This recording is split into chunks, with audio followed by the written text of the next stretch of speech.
Extra. Konnichiwa and welcome. You tuned into Kawaii-Fi Radio, podcast we're talking about anime and manga and all things in between, and it's an extra episode. Hey, we don't do many of these. Yeah, I know. I mean, it's not an extra episode. We're replacing an episode. We're doing this ahead of time because I'm going to be in Japan. You lucky... Yeah. I'm a lucky baka. Yes. God, that was so weeby. I hate myself for it. I'm Kyle. With me is Kenny. And we're talking about the comfiest of comfs, and that is Yuru Camp. The greatest anime season of all time. Fight me in the comments. I mean... Oh, that's loud. Yeah, I hadn't actually turned the fader up for I just realised. That might have helped, wouldn't it? Because I think this is like at the level where it's doing the... what do you call it? Like the... Oh, you might be able to hear it if you put only one can on and yeah, stuff like that. Anyway, I'm getting well off topic here. So, Yuru Camp film came out roughly about, I think we're talking about 2 and a bit years now. Oh, no, 1 year. Summer of 2022. Mm-hmm. So we're almost a year since it's come out. We were looking forward to it, and then we all just got very, very busy and didn't end up getting around to it for a while. And that tends to be the way for us at the moment, the adult lives and houses and jobs and all that sort of stuff. It's sadness. Don't grow up, people. It sucks. Yeah, don't grow up. Growing up sucks. Stay young. Play with Legos. I mean, I still play with Legos now. Yes, but that's just you holding on to the former glory. Holding on to the glory years. Well, on the note of the glory years, let's talk about Yuru Camp. So this is one of the podcast favorites. Mm-hmm. First season came out during 2018. Whatever. Oh, yeah? Yep, 2018 was the first season. Oh, really? Because, I remember watching it, or maybe just rewatching it through 2020 because of all of everything that went down. And, that saved my sanity. More than anything. It is a comfy anime about cute girls going camping. Mm-hmm. That's it. There is no consequence. Nothing bad happens to these people. Nothing of any stakes happens to these people. Absolutely the stakes no are medium. Permanent consequences. Stakes are medium. Hundreds of dollars are on the line. Maybe. There is also Eiga Camp, which was the series of shorts they did between season 1 and season 2. That was them sort of going around to touristy spots and was collecting 2020. Stamps. Yes. That was winter 2020, and winter of 2021 was proper season 2. So we had season 1, and we got introduced to the concept of camping in the wilderness, in winter camping and autumn camping. And it's truly insidious. I mean, This is an anime, anime it's is truly insidious. This beautiful slice of life camping anime is the evilest thing you ever heard. It truly is. It makes shut-in weebs like us want to go out and experience the great outdoors. It is so effective at it, I now have a camping bed and tent. Wait, you what? Yes. What? Why do I have these things? I mean, that's a valid question. Why do you? Because camping in Australia, you'll probably most likely maybe get killed. Yes, this is true. But, okay. I'm still very, very convinced that Yuru Camp was like a ploy by evil Japanese travel agents to attract people to Japan with photorealistic renditions of beautiful places. I mean, maybe. So, look, the story... The truth is out there. If you haven't seen anything to do with laid-back camp / Yuru Camp, it's while the perfect getaway for most girls her age might be a fancy vacation with their loved ones, Rin Shima's ideal way of spending her days off is camping alone at the base of Mount Fuji. From pitching a tent to gathering firewood, she has always done everything by herself and has no plans of leaving her little solitary world. However, what starts off as one of Rin's usual camping sessions somehow ends up as a surprise get-together for 2 when the lost Nadeshiko Kakamura is forced to take refuge at her campsite. Originally intending to see the picturesque view of Mount Fuji for herself, Nadeshiko's plans are disrupted when she ends up falling asleep partway toward a destination. The final destination. Alone and with no other choice, she seeks help from the only other person nearby, and that is, of course, Rin. Despite their hasty introductions, the two girls nonetheless enjoy the chilly night together, eating ramen and conversing while the campfire keeps them warm, and even after Nadeshiko's sister finally picks her up that evening, both girls silently ponder the possibility of another camping trip together. more correctly, Nadeshiko does. Rin's pretty happy to just chill and do her own thing. So Except Rin's like, she seems nice. yeah. So season 1 had, I think it was 12 That is basically episodes. the synopsis for episode 1, which you can find on YouTube for free. What? Yeah, it's Crunchyroll has the first episode of a lot of their different shows on for free on their official YouTube. Wow. And that's how I keep introducing people to this show. I preach the gospel of Yuru Camp to everyone. Also, like, one of the best things about Yuru Camp is them giving voices to inanimate objects, such as the pine cone. Konnichiwa. Konnichiwa. Also, like, he's like, pine cones are a fantastic way to start your fire. And then, that you've just been introduced to this beautiful, very cute It pine talks, cone going, konnichiwa. And then, she sets the sentient on fire. Oh, yes, that's the other, like, wonderful thing about it is the narrator. Oh, the narrator's got a wonderful voice. Disembodied voice who just sounds like an absolute gentleman. I mean, and he tells you wonderful facts about how to camp in Japan and what recipes you can prepare. I kind of feel like the narrator should be Rin's grandpa. I'm somewhat convinced it is. Yeah, like they're very similar style-wise. Rin's grandpa is a sort of... Oh, the voice of the narrator is the voice of grandpa. Hey, mystery solved! But yeah, it's he's a sort of semi-recurring character. He's just some other guy who likes to go around and camp on his lonesome. And a couple of the characters run into him occasionally. Hey, guess what? Hey. One of my favorite voice actors is in this. Rei Takahashi? Yeah. Hey. She's Enna, the girl with the doggy. Nice. That Actually, makes yeah, I sense a remember lot. we mentioned that once. Yeah, I completely forgot. So anyway, the story ends up kind of focusing on, like, the 5 girls. So you've got Rin, who's the blue-haired Kudere. She's the cool, chill girl. You've got Nadeshiko, who's hyper. You've got Aoi, who is... Man, she's kind of like, I guess, a little bit motherly. Like, She's just sort of, like, airy and happy. Yeah, like... She's just very easygoing, goes along with whatever. Yeah, I'm thinking the motherly bit is probably more to do with like the film, and we'll get to that in a moment. You've got Chiaki, who's just wild. She's hyper glasses girl. Yep, and then you've got Enna, who is she's just fun. She's chill. She's she's got her beautiful dog Chikawa. And Aoi and Chikai are at the school that Nadeshiko is just about to go to, and they represent the outdoors club. No. Enna is part of the library club with Rin. Oh yeah. Oh no. Yeah. I was saying Aoi and Chiaki. That's what. Yeah. Sorry. But yeah. So like that's kind of the foundation of it. The thing is the film is not from the manga. So this is based on a manga written by a guy called Afro. The film is not based on his books.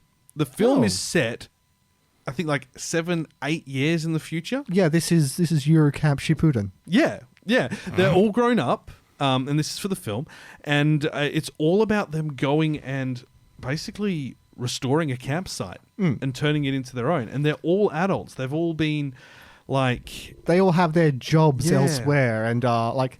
They've gone to pretty much exactly kind of where you'd expect each of them to go with their professions, which is, that is so cool. I mean, they did a good job of kind of nailing it down.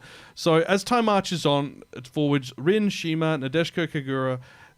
I can't be bothered.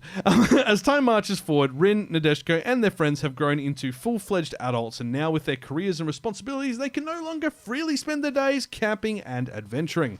However, Chiaki, who currently works for the Yamanashi Tourism Organization, reunites the group as she comes up with an exciting proposal to build a campground together to revitalize an abandoned patch of land from their home place, the Yamanashi Prefecture.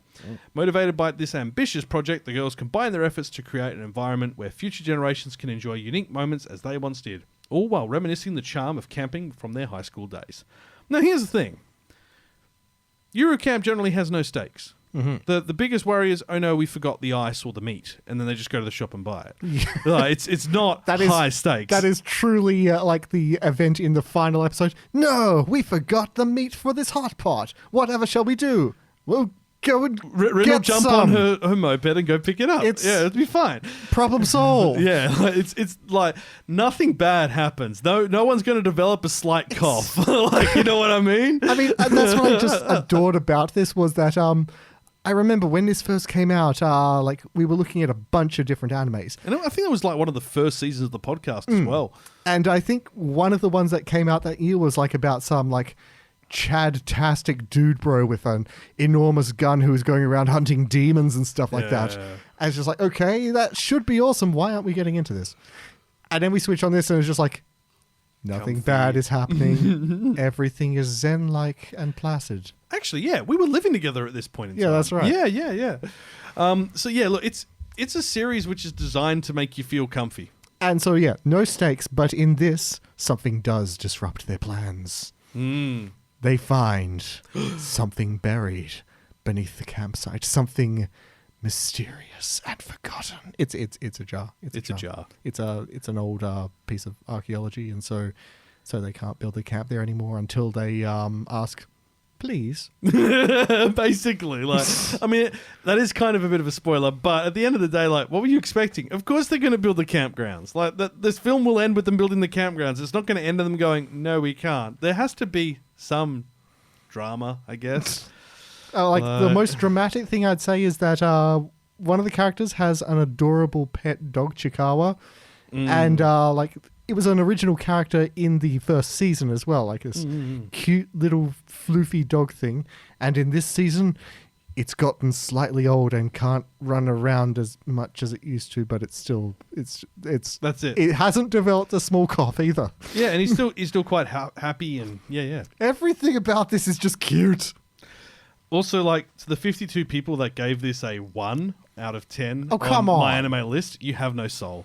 Like, clearly. I bet they're just saying that Rin couldn't beat Goku. Although, I mean, you're probably not wrong. It probably is those type of people. I'm going to get someone to write the manga where Rin beats Goku. I mean, yeah.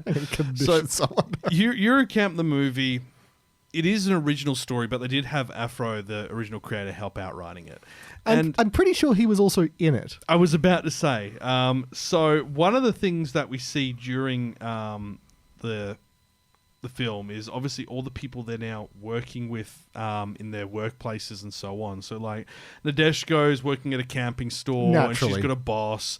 Rin is like a writer for like a magazine. Aoi works at a school. Chiaki, as we said, works for the prefecture. Enna, unsurprisingly, is doing work with animals. And you kind of go, okay, cool. That's a little bit different. And one of the things that I thought that was really interesting was that one of Rin's colleagues is a guy with an afro. And he does everything to allow Rin to go away and do all of her, stuff with the campsite. Like the writer of a book would really want their main character to do. Yeah. A guy with an afro who definitely isn't Afro the creator. No, not at all. Definitely not a self-insert there. Okay, but here's the thing about the self-insert part. It kind of fits naturally into the show. This was one of the things I absolutely adored about when I first started watching is, so first season, first episode, you see Rin going to her favorite campsite. Yep. And she talks to the people running the campsite. And they're real people. Yeah, it's a real campsite. You can actually visit it. Yes, there's a side series where like all of the actresses, all the voice actors go to these campsites. They are exactly as you see them in the show. And so are the people running the campsites who the characters meet in the show. Yeah. So to say that there Mangaka did a real good job of going and actually doing their research. Oh, it is just beautiful. But it's just like, so for the writer to sort of be present, not out of the question, considering there's real people present in the show. This is true. There's a sort of surrealness to that of like, this is reality but drawn. I just wonder if like who voiced the I'm going to actually put in movie cast and let's see what we can find out, because this does feel like did Afro voice Afro? Did Afro voice Afro? Like, I want to know. Like, it feels like something that could have happened. Like, yeah, and that'd be pretty funny if it did. So, I've also got to wonder if the guy who voiced the keeper of that campground in the first episode voiced that. I kind of doubt it. Yeah. I don't reckon they'd go that far, but still. I mean, this is true. Like, I mean, they do have a lot of a habit of kind of like including things that you wouldn't expect in it. Like Rin's grandpa, for instance, like you see him a couple of times and like it's clear that Rin has been throughout the series, inspired by her grandpa and all of his solo tours. Yeah, because you see how he gets around on his like motorbike, Harley Davidson, like nice old motorcycle with his like single camping bit, and then you see Rin going around on her little moped. Yeah. So like there's a lot of parallels between her and her grandpa, and like that's further and expanded on in the movie. So if they're willing to do something like that, and like the grandpa being the voiceover of it as well, like he's providing the tips to his granddaughter. It wouldn't surprise me to them to insert Afro as like a voice actor and then put them under a different name or something. I can only assume that would be the case. Yeah, but the thing is that this is a film that is just joy to watch. You just put it on. You don't have to pay a massive amount of attention. There are some scenes where you're like, wow, they went real quiet there. They didn't do any voice acting at all. And it's just them all. Well, they did do voice acting. It's them all slurping and eating crabs. But Okay, but here's also the thing: silence is a lost art in cinema. It is. It's people don't just make a scene where people just sit around and chill. This is true. They don't anymore. It's been a very long time since we've seen something that actually does that in a film. It's modern stuff. Is a bunch of key jangling. I am an old man and bitter about Hollywood. Fight me in the comments. You are an old man and bitter about Hollywood. That's well known. But like it's I just really enjoyed it. Like, I was really impressed by it, and it's from start to finish. Even when things go awry, it'll be fine because it's slice of life and things always do go right in this. You don't know how things are going to go right until, it's actually presented. It's not obvious. This is true. It's not. But I think it's really satisfying to see all the characters grown up, and like if you've watched the series, that they will find a solution. They always do, and that's just the way the storytelling is done. Also, like, part of the film, like, they had all these promos for each of the characters where they're grown up as an adult and you can see them.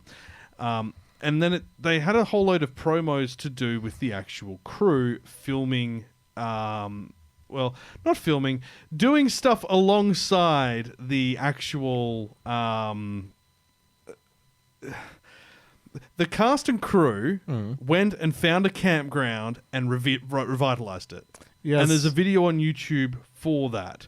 And I can't for the life of me remember where it is. That's the thing about this thing as well, about Yuru Camp. There is so much extra content. Oh, I know. It's wild. Like, not only are there a bunch of like live action bits of the voice of the narrator driving around to these different places and the voice actresses going around. There's also a live action version of the first series. There is... Wait, is it actually a full live action version? Yep. I didn't even realize that. Oh, heck, you didn't? No. Didn't I not send you those scenes? Well, I thought they were just promotional things. No, it's full series, I'm pretty sure. If not live the full series, then first episode. We're getting live action Yuri on Ice. Wicked. I don't think that's going to be very good. I disagree. But, okay, so I think... They've got... Okay, I've just seen some trailers. Live action Yuru Camp is an amazing comedy, and it's got, like, live action Rin is a psycho killer holding, like, the axe for cutting wood. Oh, yeah, it's like, I'm going to turn you to splinters upon my blade. And she's...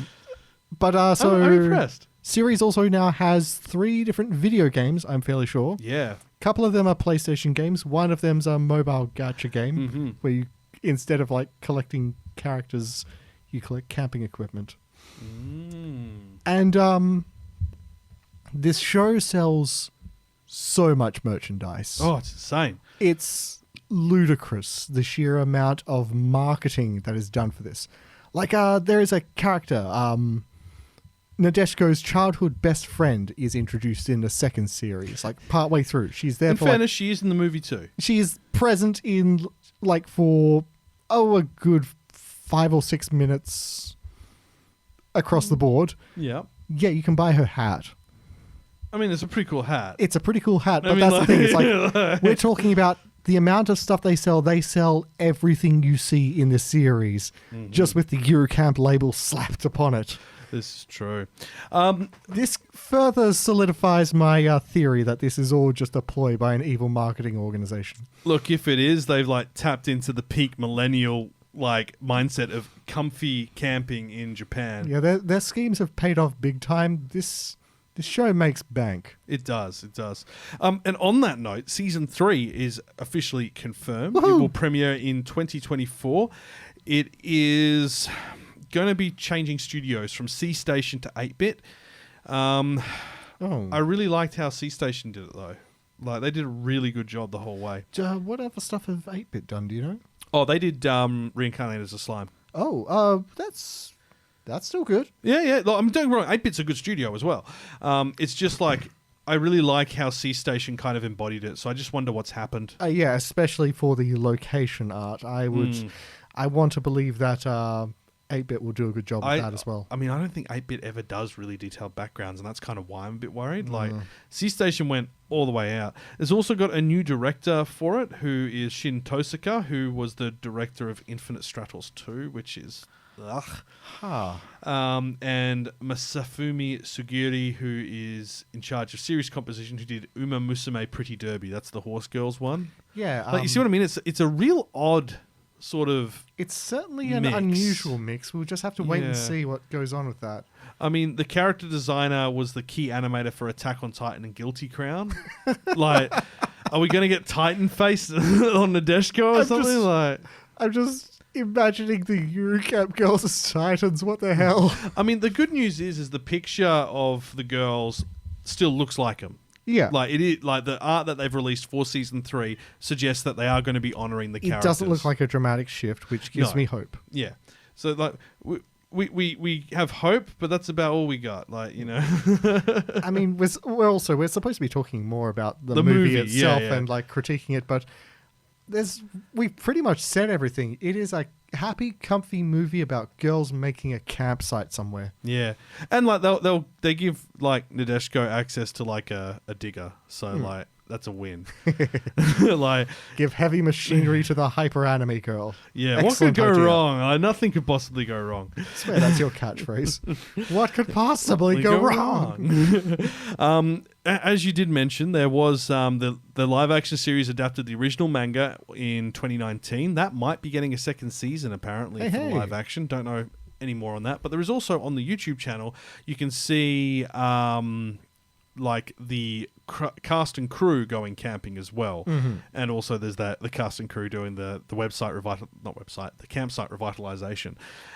So like, yeah, I'm kind of down for it. There's a lot of like the strange parallels between anime and real world. Yeah, they lead into that sort of thing heavily. It is strange and wonderful. Yeah, and the manga is still ongoing as well.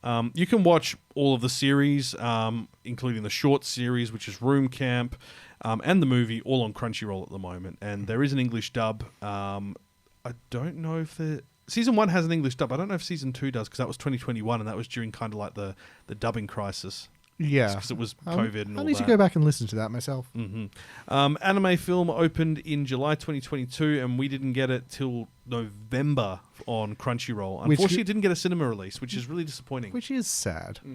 Like, it deserves a cinema release, but I also think from like a rights and profit standpoint, they probably made more money releasing on Crunchyroll than if they had to release it in cinemas, because you got to pay for, like, you know, or getting it to the cinemas and then advertising it and yada yada yada. Like, and also, I'm not sure if I could call this a cinema experience. No, God, no. Like, don't be wrong, it's beautiful. Like, you can tell that they've put a much higher effort into the animation than they did. There is the series. There's not a part early in the movie where Rin is just, where she's walking around the Aviary and just sort of like the abandoned site they're thinking of using. Yeah. And then the sun rises over Mount Fuji and shines on everything. It's just like, animation perfection. Like, they went hard on the Sakuga there, yeah. It's oh my God, Liger's meowing outside loud the door. kitty. Very loud kitty. Watch it. Like, look, this is a Kawaii-Fi Extra. We're not going to go deep diving into this. Just go watch it. It's great. If you want something to chill out to, it's great. I can recommend practically all of this, right down to even the gacha game. Yeah. Oh, jeez. I can also mention that because the series isn't so focused on drama and action, the dialogue isn't super fast paced. So if you're learning Japanese, it's actually quite good for like understanding like if you've got like kind of like the basic, if you've been doing like the first book of the main Japanese book that everyone gets, which is like it's a white cover, it's got an image on the top right, a red stripe across the middle, and then hiragana down the left. Why do I know that book? It's because it's right behind you on the shelf. But everyone who's looked at doing Japanese has probably come across this book as one of the options that they could do. Yeah. And if you've done, say, the first half of that book, you're going to start picking up on things in this, like just simple things like, you know, how they ask for things, how they introduce each other, how they talk to one another. It's all like, it's quite simple Japanese language stuff. It's very simple for learning Japanese. And the series wants you to travel to Japan and camp in Japan. My God, it really is the conspiracy. Oh, look, the next one is going to be partnered with an airline to show you how to get to Japan. No. Oh, my gosh. I'm kidding. Okay, it'd be but I could amazing if see it was, though. I could see that happening. I can see it happening. Look, it's a fun time. It's relaxing. It's not a lot of energy that you have to expend on it to watch it. Like, there are some shows you have to actively pay attention to keep across what's going on. This isn't one of them. And like most of the best animes out there, this one comes with recipes. This is true. This is true. It also has cooking recipes on it. Shows you how to cook a steak at a campsite. Also shows you how to make like a really good like campsite, like over the course of the series. I've tried one of the recipes as well. Yeah? The high altitude pasta bake. It's delicious. Oh, fair enough. Did you go up Bluff Knoll for that? Oh, no. That's the highest you can get in WA, isn't Yeah, it? I basically made it at home, but for those who aren't familiar, Bluff Knoll is WA's equivalent. It's our highest peak. it's a hill. It's a hill. It's really not that tall. Yeah, all the mountains are on the other side of the country. Yeah. We never get snow. Bluff Knoll gets snow. It gets Sludge. It gets slight sprinkling slurries snow. Yeah. But yeah, like anyone who says it doesn't snow in Australia, no, it does. It has, even before like global warming became such a big issue. Because we have snowfields over east, have done since the 80s. So go figure. It's just we don't get like snow. No snow. But yeah, anyway, we're well off. Yuru Camp film on Crunchyroll. You can watch it without seeing the series. It does work as a standalone film. I mean, but you will pretty enjoy much. it more if you watch the series. And the series is actually really easy to watch. As I said, there's not a massive amount of dialogue. It's not super fast paced. You can watch it while doing something else. There's not like deep lore into all the characters' lives either. It's just everything is pleasant and easily digestible. This is Zen. Yeah. It is the Zen state that we have been in. But yeah, go watch Yuru Camp. It's good. I can't believe it took us a year to talk about the movie, but we got around to it. We got around to it. Kawaii-Fi Radio. That's the other thing I meant to say. Oh? Yuru Camp film is if you got the original Yuru Camp recipe and mixed it with Sakura Quest. It's the have same we talked concept. about Sakura Quest on the cast yet? I feel like we have talked about it because it's one of the standout, like, you know, gender-friendly animes. Like, it's all adult women working together in a small country town and, you know, trying to revitalize it, which is very much the plot of the movie of Yuru Camp. I can see those crossovers, but I wonder if we need to give it a fresh new look with all our new cast members. Oh, I think we definitely do. I don't know who hasn't seen it, but it's definitely on the list. Anyway, while you're listening to this, if you are listening when it comes out, I will be in Kyoto. Lucky. Yeah, it's going to be good. Actually, will I be in Kyoto? No, I will be in Hakone. I'll be down deep in the woods looking for forbidden mead. Don't go mushroom hunting. We saw how that ended up over east. And people died. Yeah, it's that bloody moped anime all over again. Oh gosh. Can I have this moped? Sure. It's going cheap. Why is it cheap? Some people died. Do you want to provide some context to that, my friend? No. God, that was a strange one. Yeah, it's weird CG. Still better than Gohan's though. Anyway, next time, we will be back. Well, I will be back from Japan. Tifa and Aaron will be back from PAX over at Penny Arcade Expo in Melbourne. Kenny will be back from being down south in the woods. It's not Mugs. You're going further than Mugs. You're going way deeper. I'm headed way down to Denmark into Bite. Yeah, the Great Australian Bite. Yeah, it's just a bit tasty down there. Good shark. Good shark. Shark is excellent for eating. I'm sure Kira Lee will be very busy making cosplay during that time as well. Oh, yeah.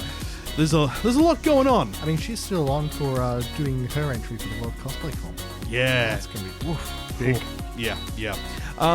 Now, when we do get back, the first episode, and we have planned this, and we have been putting it off because we know that everyone wants to talk about it, and that's Card Captors. Now, we've put it off because we've had things come up, like Tifa had some stuff on, Aaron had some stuff on, he was working a double shift, Kira Lee had some stuff come up as well, and we also have a special guest joining us for that episode, so it's going to be a very, very full house. I'm actually just looking at the table and going, I actually need another mic. I reckon by the time we get around to it, I will have watched episode 2 of it.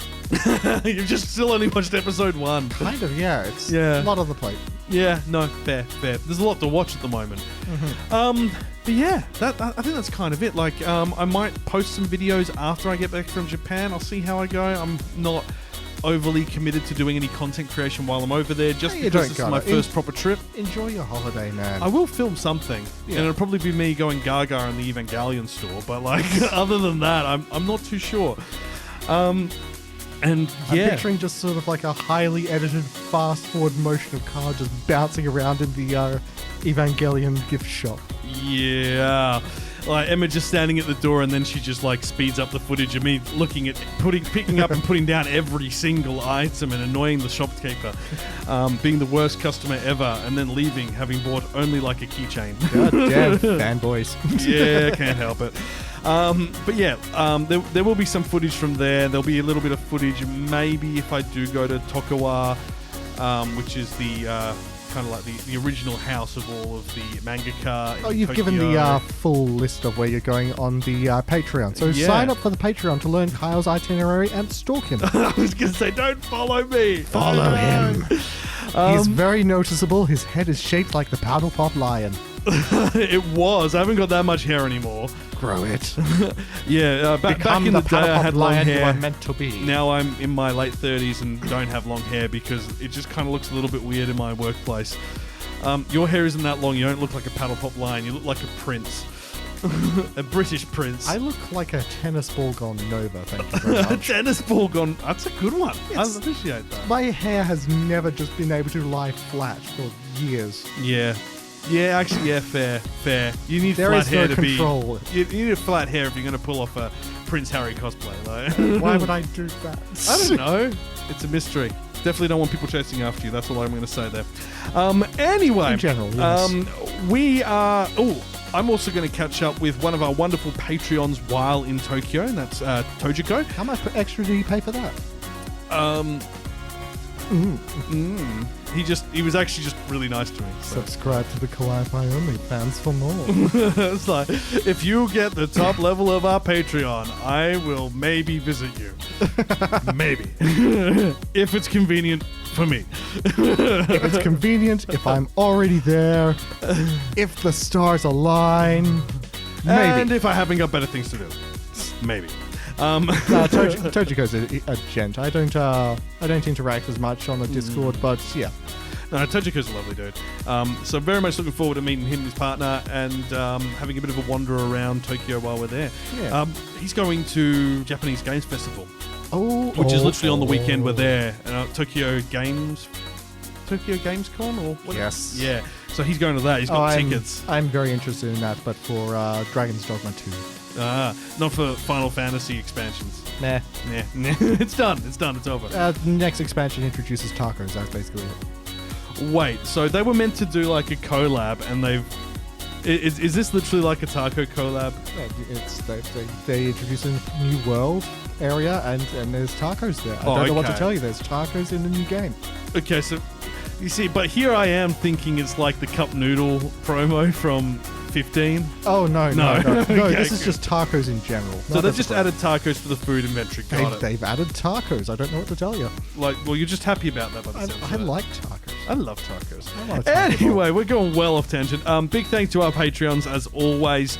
If you do want to join the Patreon, $1 a month gets you access to the pre-show, which basically gives you an extra 30 minutes of content every episode, sometimes more, sometimes much more. We talk mad stuff behind the scenes. Yeah, it's not family friendly at all in any sense of the word, and it's entertaining, highly so. Allegedly. Yeah, allegedly. And so there's that. That's if you get $1, and there's other options higher up, which will be start getting fulfilled properly now that we actually have a proper studio, and we can do video outtakes, and we can do exclusive videos for the Patreon of us doing silly things. And with Kyle food. coming to your house. If you pay me for the airfare ticket and the accommodation, maybe.